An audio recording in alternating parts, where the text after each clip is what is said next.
Girl, what are you doing? Sit up. Okay. Hello. Hi.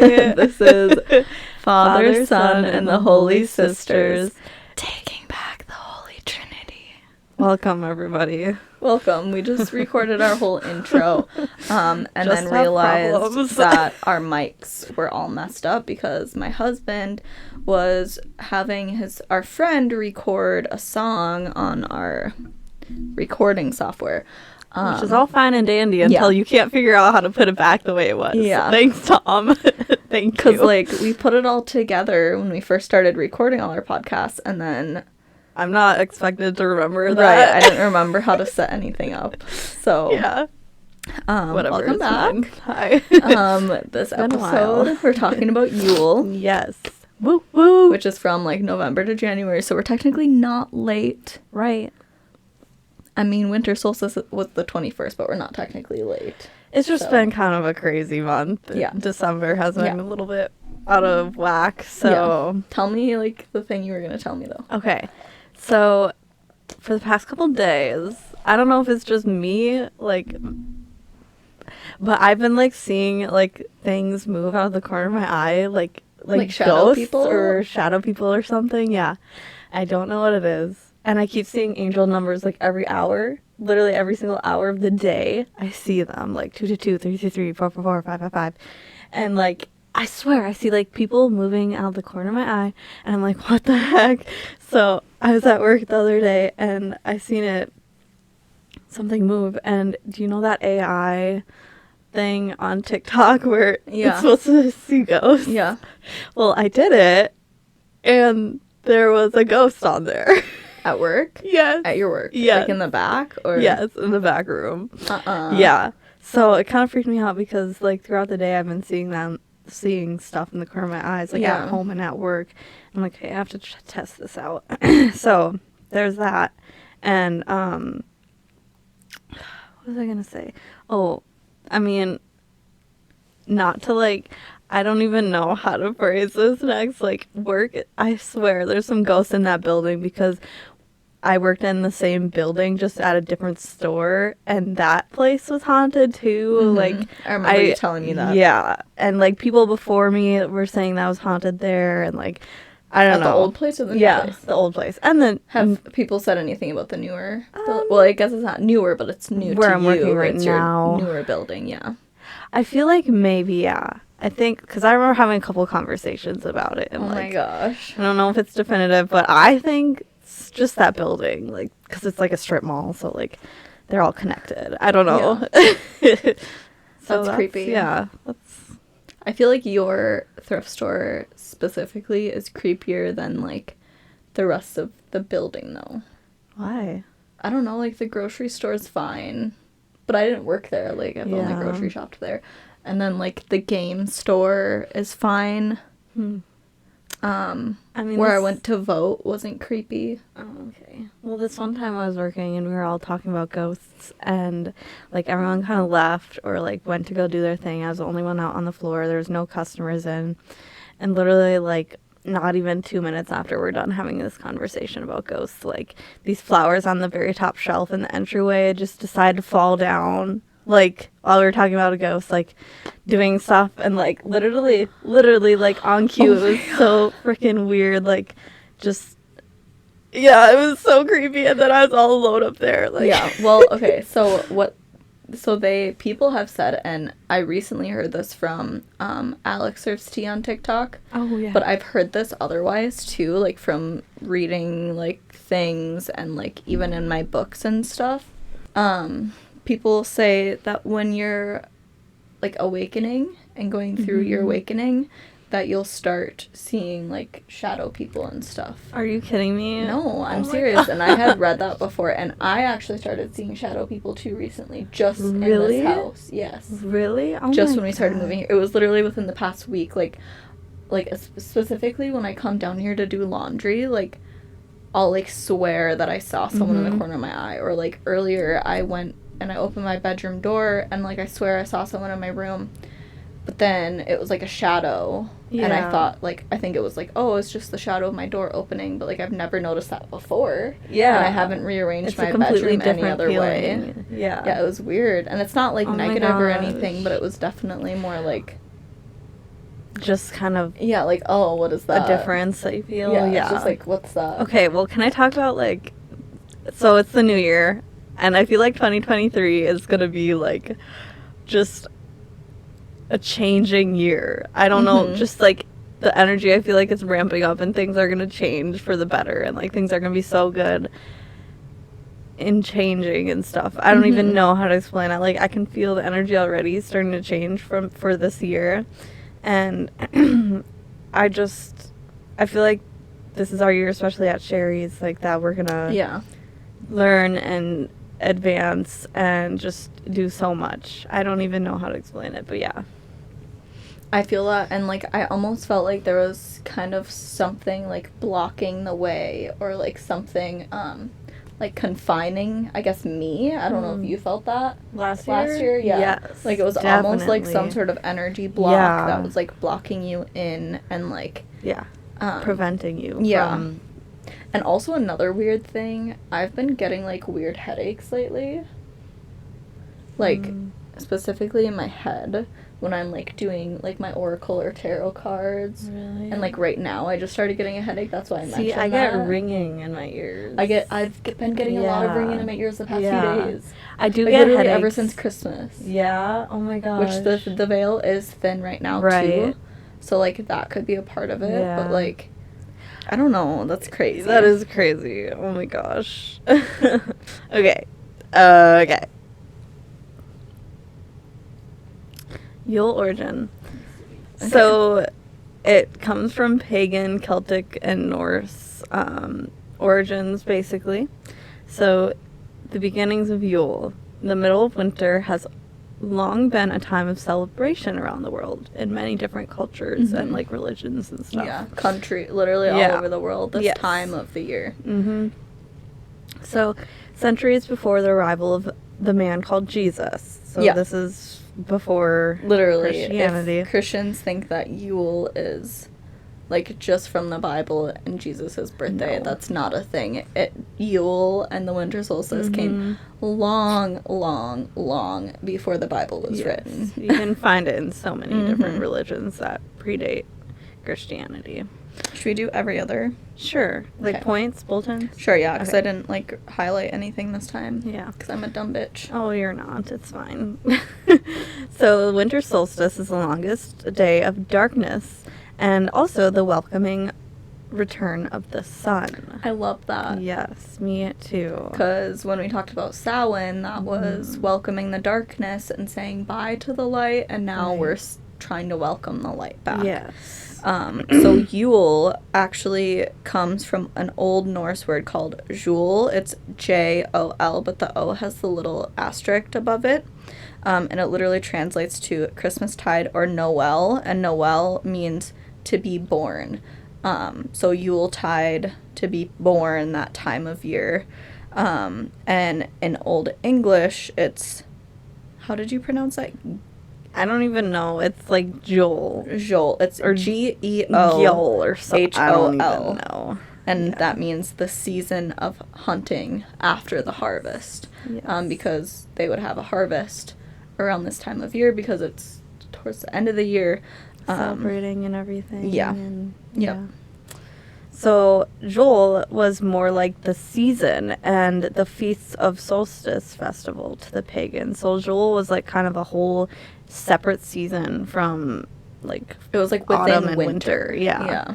It was, what was it? The end of November to the beginning of January. Yep. Yeah. So it was a whole time in the winter. Yes. And then modern Yule is the practice of Yule tradition. So, like, it goes from Jul, which is the Old Norse, and then Yule, which is now more modern. Right. Like the trees, presents, mistletoe.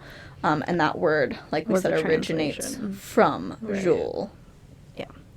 The term Yuletide was first recorded in 1475. Which is kind of That's a long-ass time ago.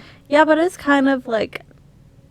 For the first ever recording of that word, it's it's kind of not too old. Like, that was the 15th century. Like, that was... Right. 15th century sounds like a long time ago, though. It does. We're in the 21st century. It was. Like. But, like, if you're looking at, like, 2,000 years ago, because Yule is kind of a more new, like, modern twist to Yule, so, like, it's kind of like...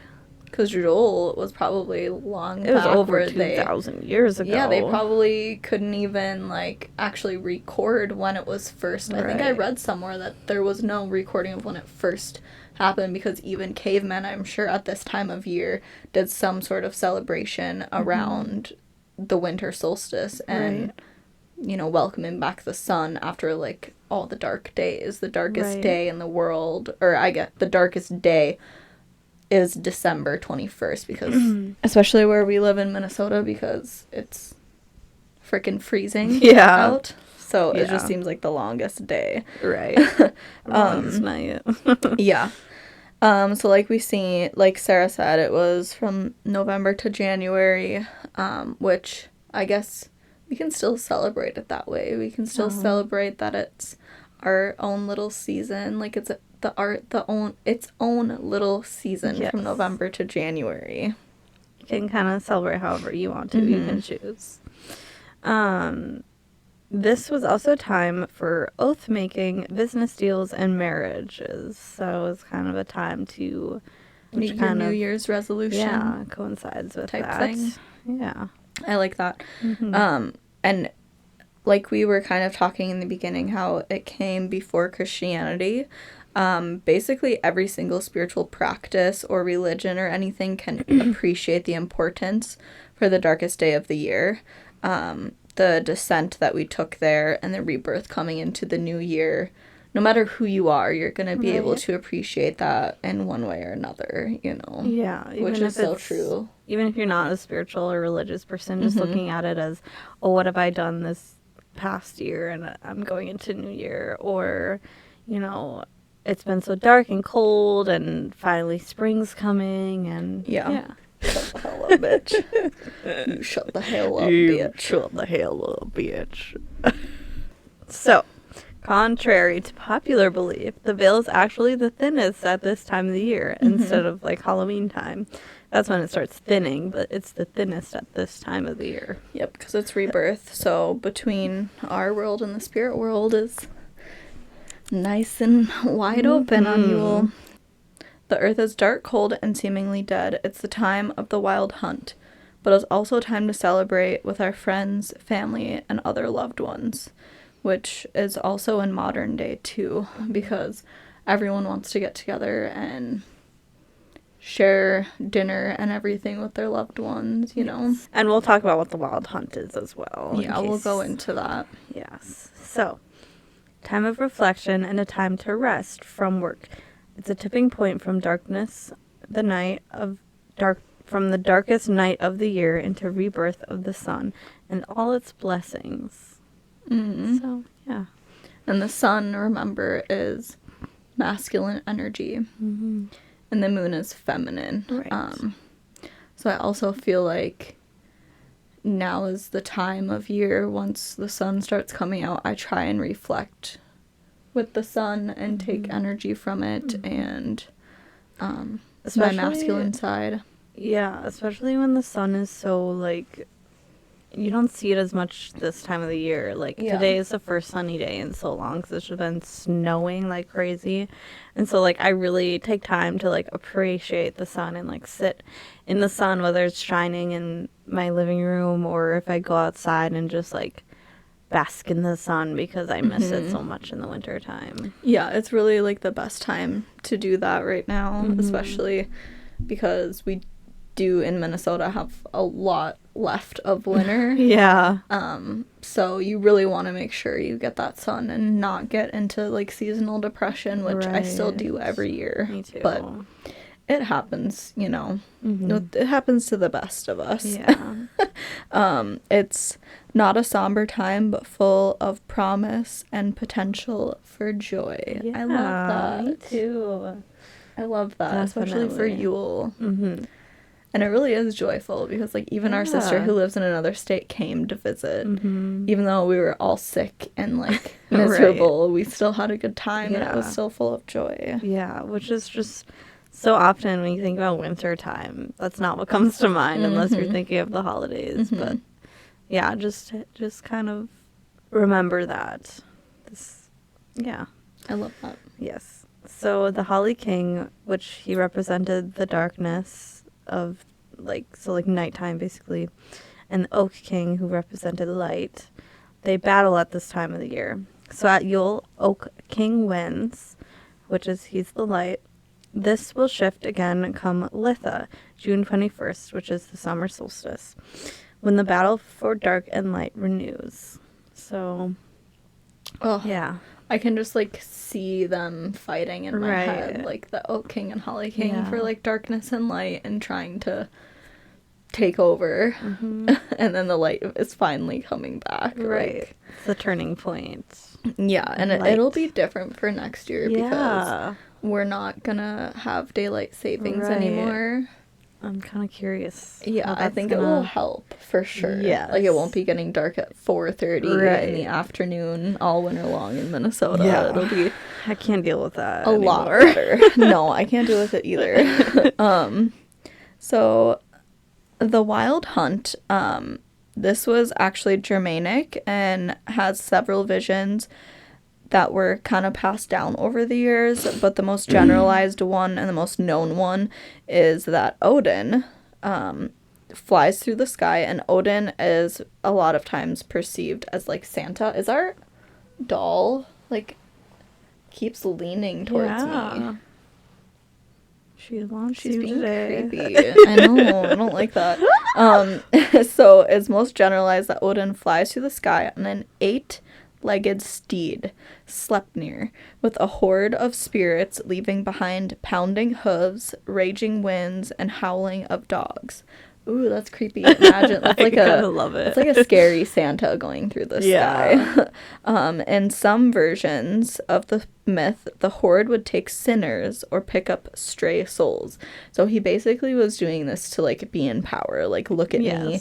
I'm powerful. I'm in power. I can take Sleipnir around and take these souls and take hoard everyone and take the sinners. Yeah. Whenever I want, drop you off wherever I want. Like, which I have no choice. Kind of comes to the, like, naughty and nice list. Maybe. Right. So Odin's taking the naughty kids. Yeah. Santa's leaving gifts for the nice list.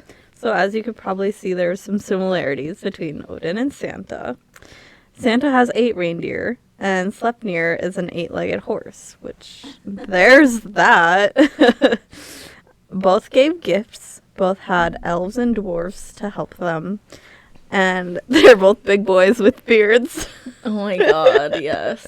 So, yeah. And Odin's the father of Thor. Yes. And Loki, right? Yes. So yeah, that's what I thought. Thor is basically the god of gods, and Odin is the god of Asgard, which is like heaven, basically. So we're gonna read, because there was a part in this book. It's called Year of the Witch, Connecting with Nature's Seasons Through Intuitive Magic by Temperance Alden. And I really like this book. It talks about the Wheel of the Year and all the different holidays. In depth and all the different pagan holidays specifically. So we're going to read, she says here, Customs and Lore of Yule. Because no one culture, religion, or practice truly owns the spirit of Yule, we are all blessed to have an abundance of festive myth. While some might say that certain practices are specific in origin, I believe that our nomadic European ancestors shared many of their beliefs with each other, giving us a widespread, almost uniform approach to the winter solstice season. In the text Religious Holidays and Calendars, editor Karen Bellinier writes, in many pagan traditions, the concept of rebirth is exposed through the birth of a divine child, like Jesus. The celebration may include a vigil on Eve of Yule in anticipation of the birth.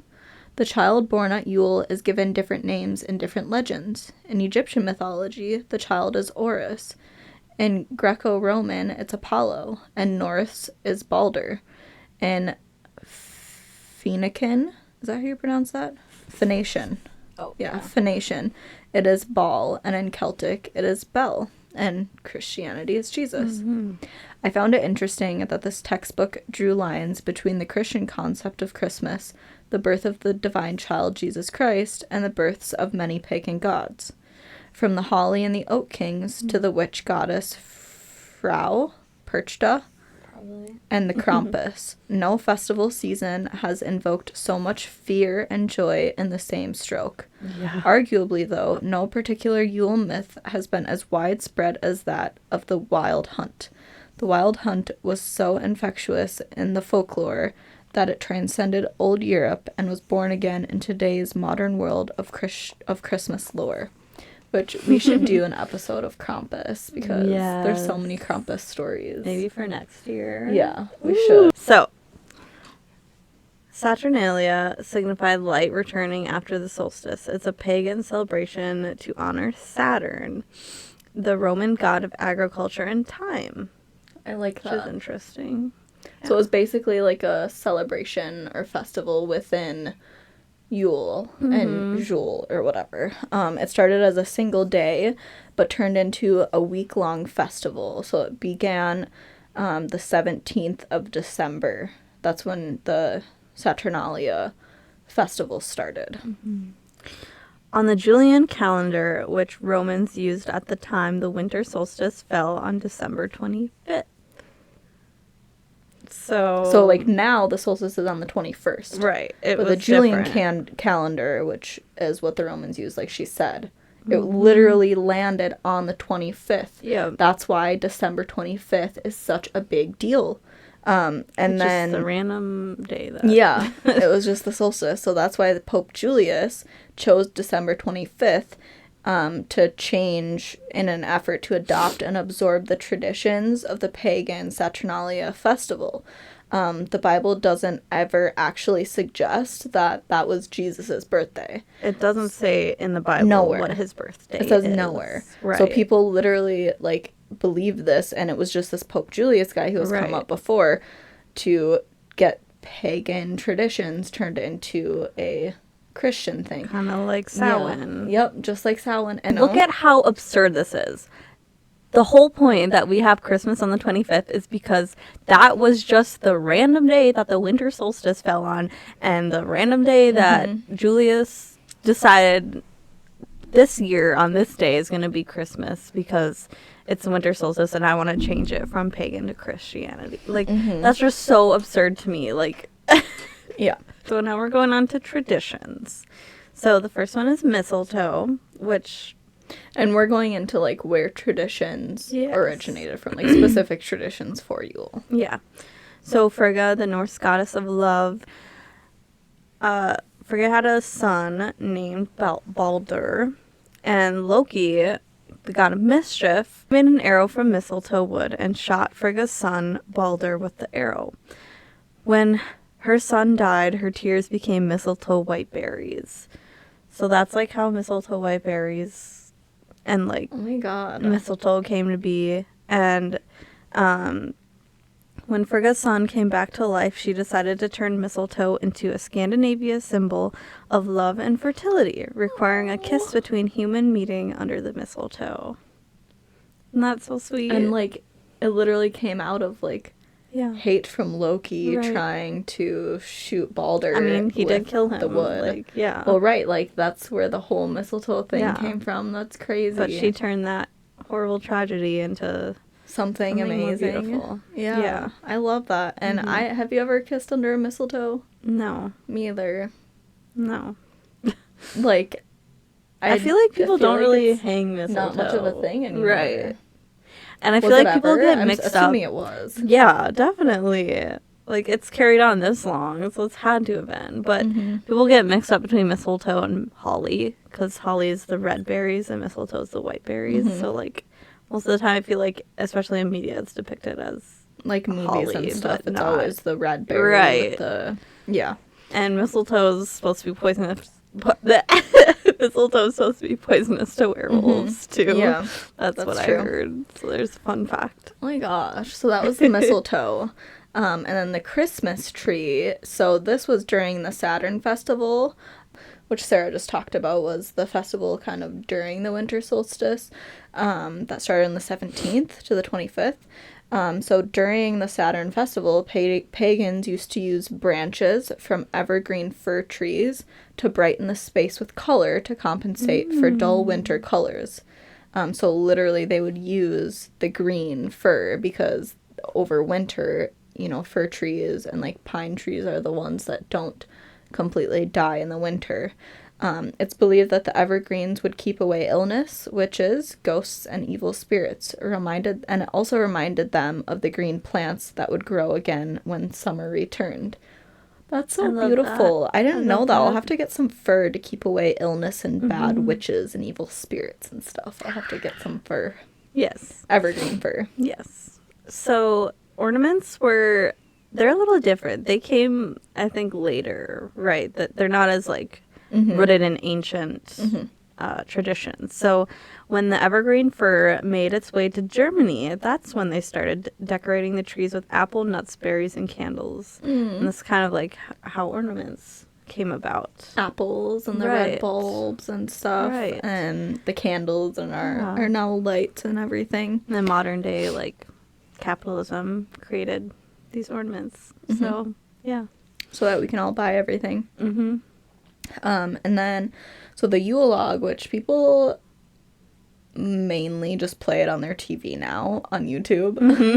But how many people have like a fireplace in their living room that they can light Yule logs? Right. I wish. I want a fireplace. That'd be amazing. Too. We have like a little wood burning stove, but it's not like a big fireplace to burn an actual Yule log.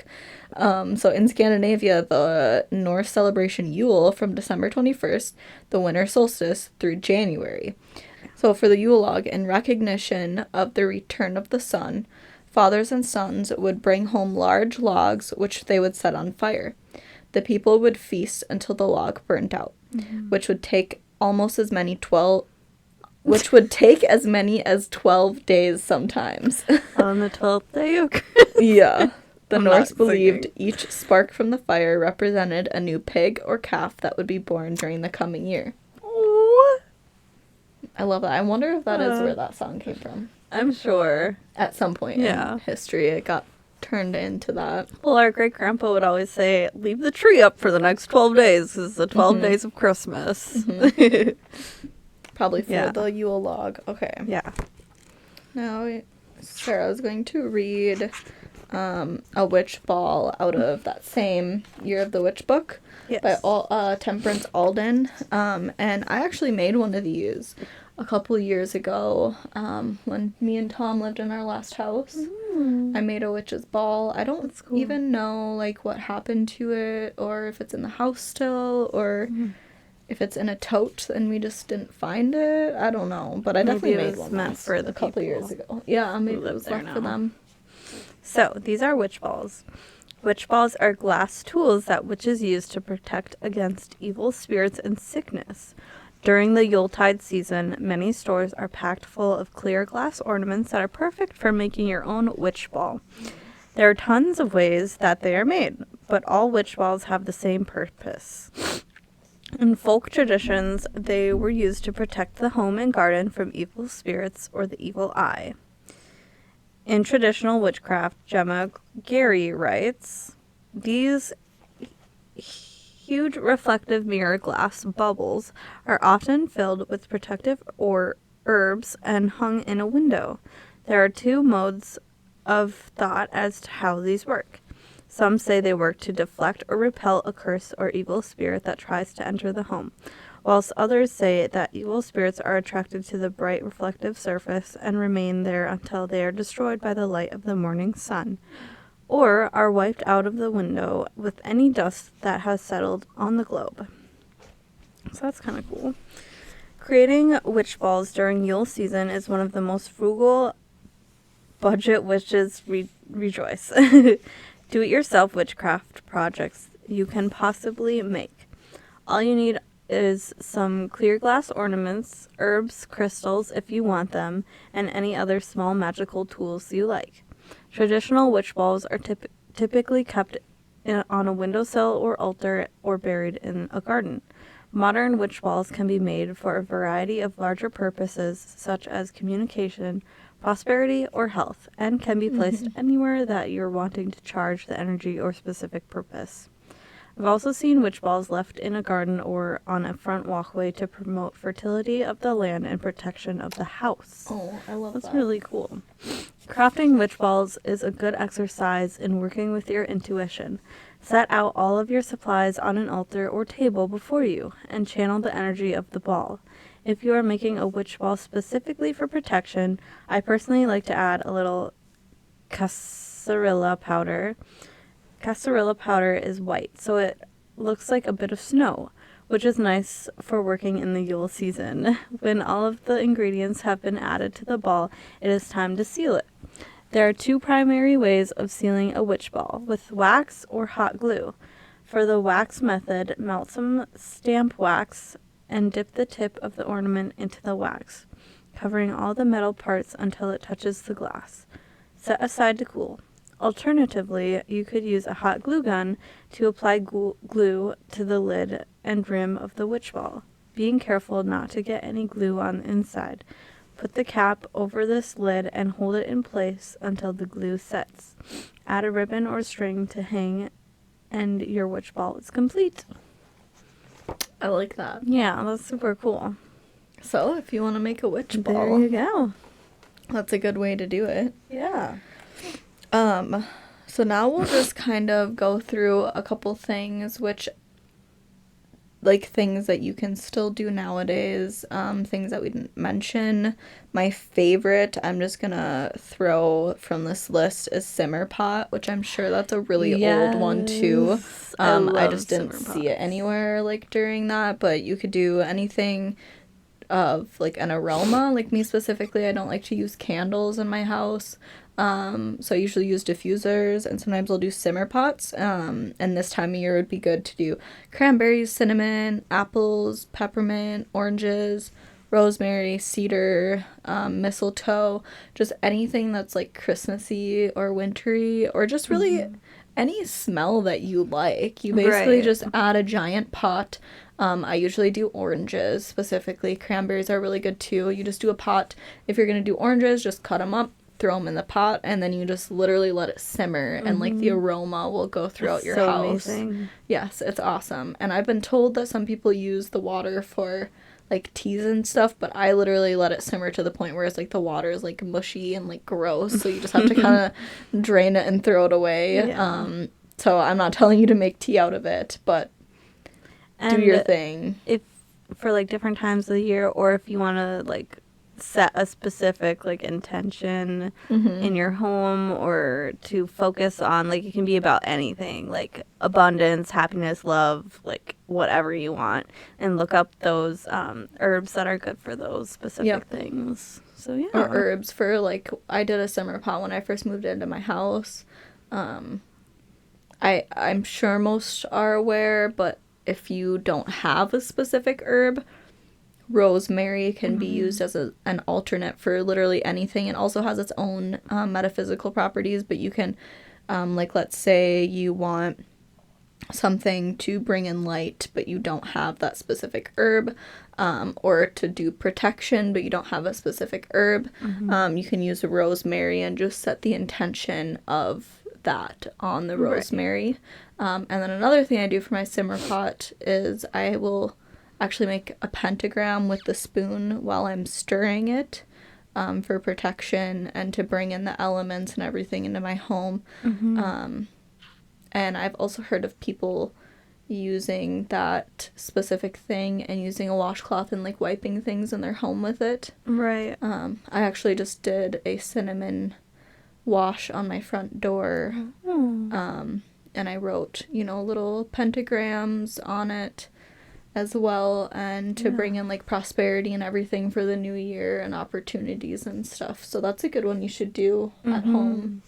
Do a cinnamon wash on the front door. Yes, I'll have to do that for sure. So this time of the year, and to celebrate Yule and the solstice, take some time to rest, to regather yourself, spend time with families, being grateful for the past year, everything that it's taught you, just reflecting. And another thing that we do with some other people are vision boards. So that you create an intention for the year, and it's like usually one sentence, simple, to the point, so it's easier to like focus on. And we go through magazines, and we go really fast, and we find pictures that call to our soul, and we don't think about it. We don't put any words on our board, because it's better just to have imagery, and then we kind of reflect on symbolisms that we find in the board. At the beginning of the year, we try to throughout the year, and then at the end of the year, we reflect on our statement and things that have maybe happened in the year that could have been as an effect of our statement, and what we set out for the year to be, our intention. So I really like that one too. Yeah, we just went through our vision boards from last year. Last week we did. That was good. Yeah. It's really good tool to kind of put in the physical world. So it's not so in your head if you want to set a specific goal or intention of the year, and it's something to visualize and to look at, and it's beautiful, and I really like it. Me too. Yeah. I love that a lot. Yeah. And obviously in the sun, do lots of things with the sun this time of year. Cleansing yourself, cleansing your crystals, make some sun water. Yes, you can do that rather than full moon water if you don't have a full moon. The sun and moon obviously have different metaphysical properties, so you can Google that if you want. Set intentions from the sun. Ask the sun to put in certain intentions in your sun water. You can bathe with that.